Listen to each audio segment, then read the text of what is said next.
विभागों का जिक्र करूँ। पहला 1978 में सुनील बत्रा का केस, जिसमें सेक्शन 30 सबसेक्शन 2 प्रिजन एक्ट का, जिसमें प्रिजनर को सॉलिटरी कन्फाइनमेंट मतलब एक कोठड़ी में अलग रखने की प्रोविजन है। तो ये कहां तक जाया है? सुप्रीम कोर्ट ने ये जो प्रोविजन है उसको रद्द तो नहीं किया, लेकिन बहुत उस पर रिस्ट्रिक्शन डाल के जब बिल्कुल ही जरूरी है तभी किसी को आज एक तरह से अलग करके रखना चाहिए, इस तरीके से जजमेंट। दूसरा 1980 में आया हुआ हुसैन आरा खातून इनके केस का जज, इसमें ऐसा देखा गया कि जो कोई सजा का जो पीरियड है, जिस पीरियड के लिए सजा दी गई है उससे भी ज्यादा लोग जेल में रखे गए और उसमें फिर बाद में उससे भी आगे जजमेंट्स आगे, जिनको कॉमन कॉज और बाद में राजीव शर्मा, और उसमें भी सुधार हो गए और उसमें दोनों बाजू से विचार रखे गए हुए हैं। अभी ऐसा भी कहा है कि भाई जो भी सजा है भुगतनी पड़ेगी। एक ऐसा भी विचार था कि भाई 10 साल के लिए 12 साल के लिए सजा है, 7 साल 8 साल आदमी अंदर है, मुकदमा नहीं चलता है, तो क्यों उसको अंदर रखा जाए? तो इसके बारे में बहस चल रही है, अभी तक कह नहीं सकते कि क्या एग्जैक्ट क्वेश्चन। और तीसरा 1997 में GK Basu versus state of West Bengal, जहां जो अरेस्ट किए हुए लोग हैं, जिनको पकड़ा गया और जेल में रखा गया, उनके अधिकार क्या? जस्टिस आनंद साहब का जजमेंट है, जिसमें उन्होंने 11 सूत्र बताए कि पकड़े जाने के बाद आपको आपका जो भी रिश्तेदार है या फ्रेंड है उसको कांटेक्ट करने का अधिकार है। आपको ऑफिसर को रजिस्टर में लिखना चाहिए कि इसको ये हमने बताया, उसको बताना चाहिए, ये तुम्हारा अधिकार है कि तुम्हारे रिश्तेदार को संपर्क किया जा सकता है। और इतना ही नहीं, रजिस्टर में लिखना चाहिए कि इस तरह उसको बताने के बाद संपर्क किया या नहीं किया, या जो भी कुछ हो। उसी तरह उसकी मेडिकल चेकअप, उसको अरेस्ट करने के बाद उसकी कैसी हालत है उसका तुरंत रिकॉर्ड किया जाए।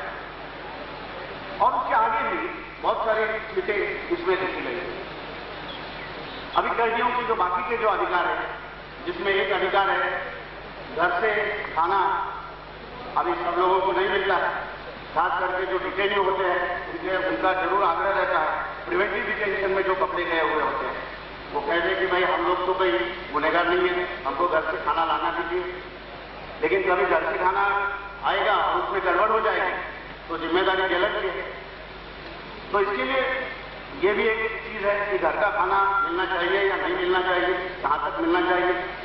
बहुत सारी चीजें, खेल कूद की व्यवस्था है।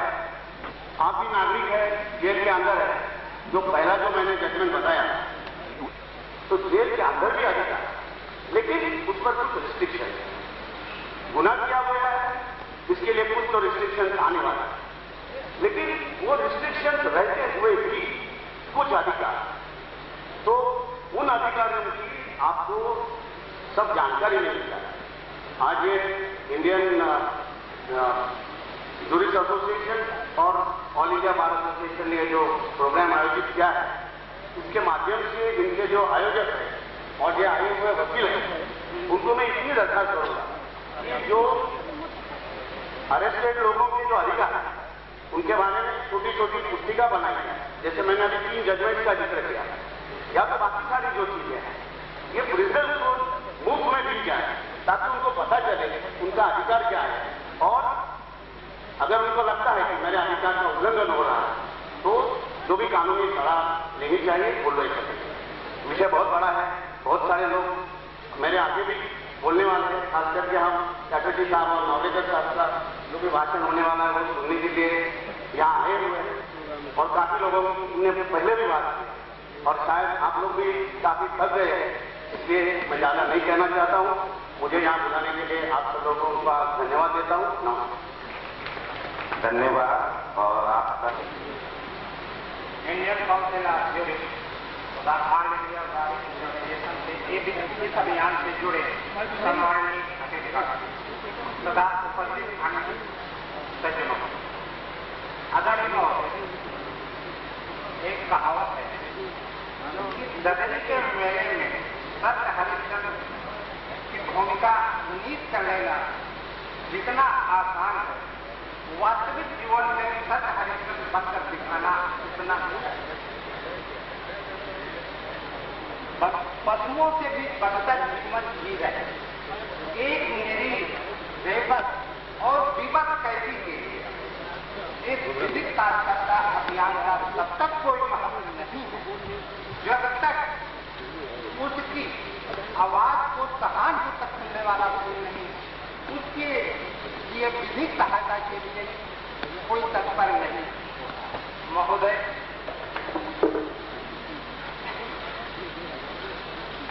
आपको इसी के आनंद परेशानी में बातचीत करना चाहिए।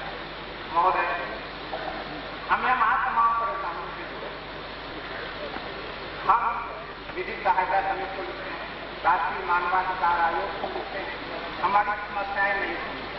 जब हमारी समस्याओं का निदान नहीं होता तब हम माननीय उच्च न्यायालय को लिखते हैं या माननीय उच्चतम न्यायालय के न्यायाधीश को, वहां से हमारी विधिक याचिकाओं को ये कहकर वापस कर दिया जाता है कि ये वो प्रॉपर चैनल होकर नहीं आए। महोदय, मान लीजिए कि मेरा भाग में समय पूर्व मुक्त के लिए विचार करने के लिए परिपक्व हो रहा है और यहां के अधिकारी उसे समय से नहीं निकाला, तो क्या मेरे लिए संभव है कि मैं उनसे लड़ झगड़ करके ये कहूं कि मेरी सब्लिकेशन को आप माननीय उच्चतम न्यायालय के लिए या उच्च न्यायालय के लिए भेज या खंड करिए किसी राज्य कर्मचारी के लिए ये संभव है कि वो एक बंदी राज्य सरकार की शिकायत लिख करके भेजता है और वो उसी को ज्यों पर त्यों मूल रूप से खाकर कर देता है? ये कहेगा ऐसा नहीं। दूसरी ओर हम क्रिमिनल केसेज हैं, हियरिंग के दौरान हमें विधिक सहायता मिल जाती है या अपील फाइल करने के लिए हमें विधिक सहायता मिल जाती है या अपील की हियरिंग के लिए हमें सहायता मिल जाती है। किंतु जहां तक सिविल सूट का प्रश्न है या मौलिक अधिकारों का प्रश्न है और इसमें वाद सूट का प्रश्न आता है, वहां हम उच्च न्यायालय की सेवा समिति को लिखते हैं तो हमें वकील तो मिल जाता है, किंतु वो ना सिविल सूट कभी फाइल होता है और न ही हमारी कोई डिस्प्यूटेशन माननीय न्यायालय में वो मूव। इसलिए एक महिला कैदी की हत्या हो गई थी विभिन्न रहस्यमय परिस्थितियों में। आज तक वो हत्या का राशि सिवाय अखबारों में यह खबर छपने की कि एक विचाराधीन महिला कैदी की मृत्यु हो गई, सम्मानित जिलाधिकारी की तरफ से सूचना मिल जाती है। उस मृत्यु के कारणों की सरकारी जिम्मेदार है जो कुछ नहीं करता। महोदय, आप इस परिसर में आए हैं, आपका आना इन कैदियों के लिए शुभ साबित हो, यह मैं कल्पना करता हूँ। धन्यवाद।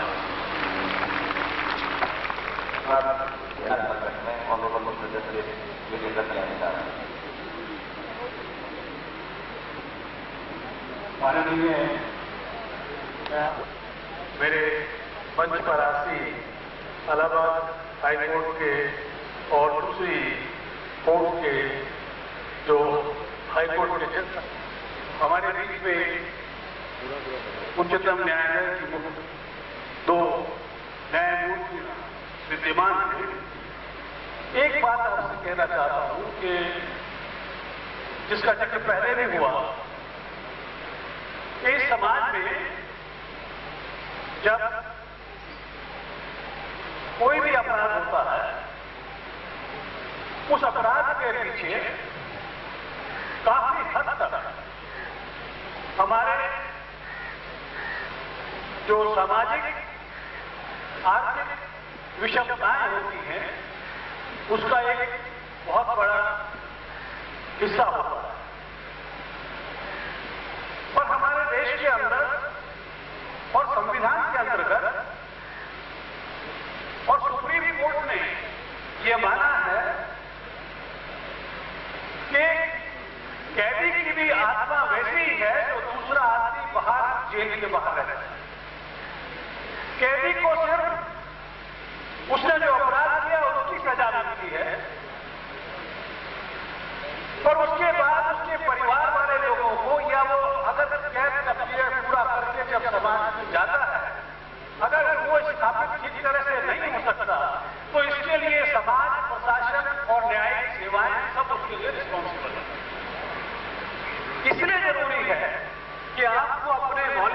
अधिकारों के बारे में, जो कि सुप्रीम कोर्ट के 1976 से जिसका जजमेंट का जिक्र किया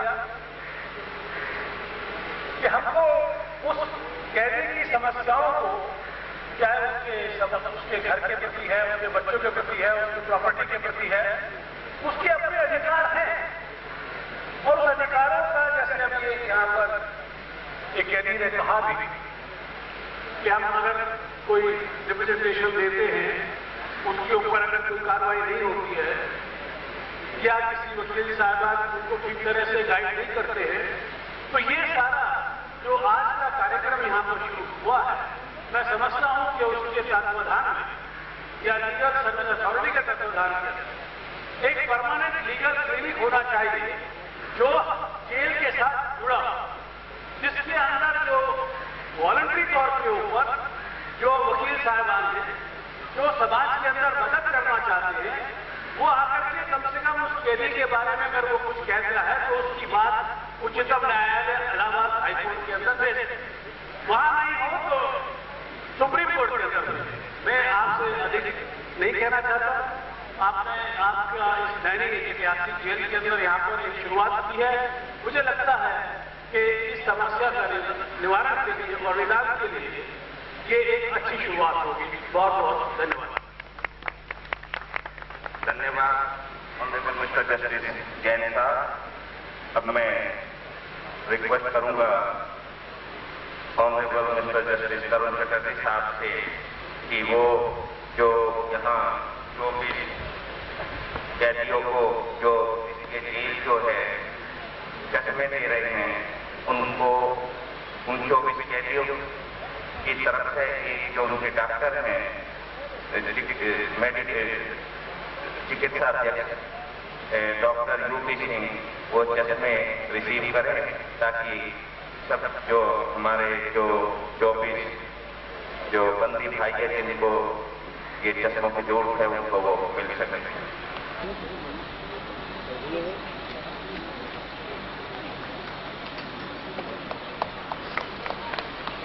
धन्यवाद। अब मैं रिक्वेस्ट करूंगा और इनका आशीर्वाद हमें हमेशा मिलता रहा है कि वो अपने विचार प्रकट करें।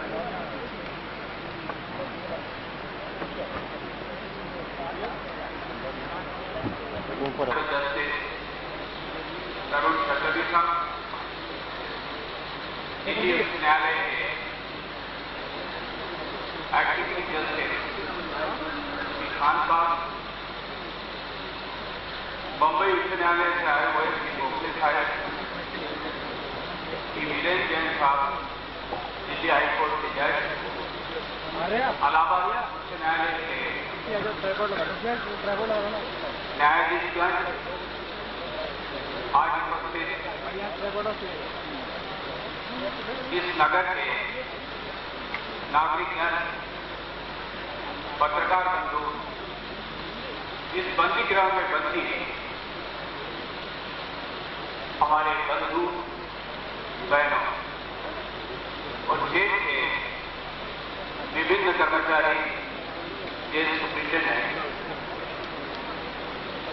मैं आज आपके बीच उपस्थित होने का ये सुअवसर मुझे श्री आदित्य अग्रवाल के कारण प्राप्त हुआ है।